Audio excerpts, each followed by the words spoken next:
অন্তর্বর্তীকালীন সরকার তাদের অবহেলার কারণে শিশু মৃত্যুর কারণ ঘটেছে।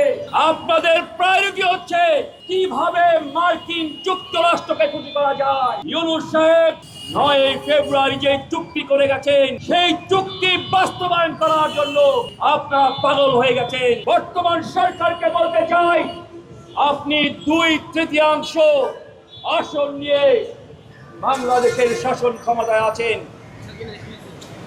আগের সরকার, অন্তর্বর্তীকালীন সরকার তাদের অবহেলার কারণে শিশু মৃত্যুর কারণ ঘটেছে। আর আপনাদের উদাসীনতার কারণে গত 85 দিন ধরে আপনারা ক্ষমতায় আছেন, আপনারা এই মৃত্যুর মিছিল বন্ধ করতে পারছেন না। আপনাদের প্রায়োরিটি এইটা না। কি হয়েছে? মিনিস্টার ফ্রিজ কিনে হাম্বা জিতেছে। মিনিস্টার ফ্রিজ কিনুন, হাম্বা জিতুন। আরো আছে আকর্ষণীয় উপহার। আপনাদের প্রায়োরিটি হচ্ছে কিভাবে মার্কিন যুক্তরাষ্ট্রকে ক্ষতি করা যায়, কিভাবে মার্কিন সাম্রাজ্যবাদকে ক্ষতি করা যায়।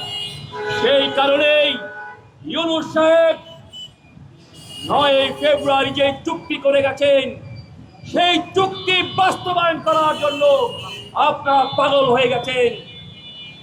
আপনারা যে বিমান 31 সালের পরে আসবে, সেই বোয়িং কেনার জন্য আপনারা ৪৫,০০০ কোটি টাকার চুক্তি করেছেন।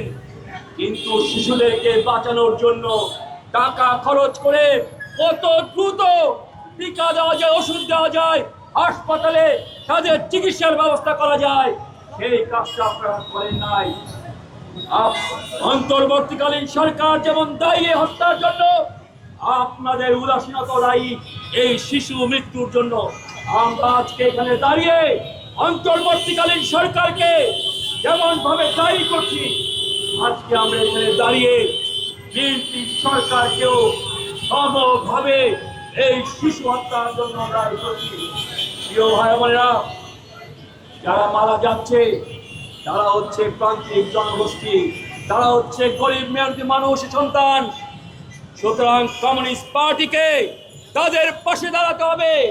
কমিউনিস্ট পার্টির সকল সদস্যকে, যেই সকল শিশুরা মারা গেছে তাদের পরিবারের পাশে দাঁড়াতে হবে, যেই সকল শিশুরা আক্রান্ত হয়েছে তাদের পরিবারের পাশে দাঁড়াতে হবে, এবং তাদেরকে নিয়ে এই সরকারকে বাধ্য করতে হবে যাতে তারা তাদের প্রায়োরিটির ক্ষেত্রে এই শিশু মৃত্যুকে প্রাধান্য দেয় এবং শিশু মৃত্যু রোধ করার জন্য সকল ব্যবস্থা গ্রহণ করে।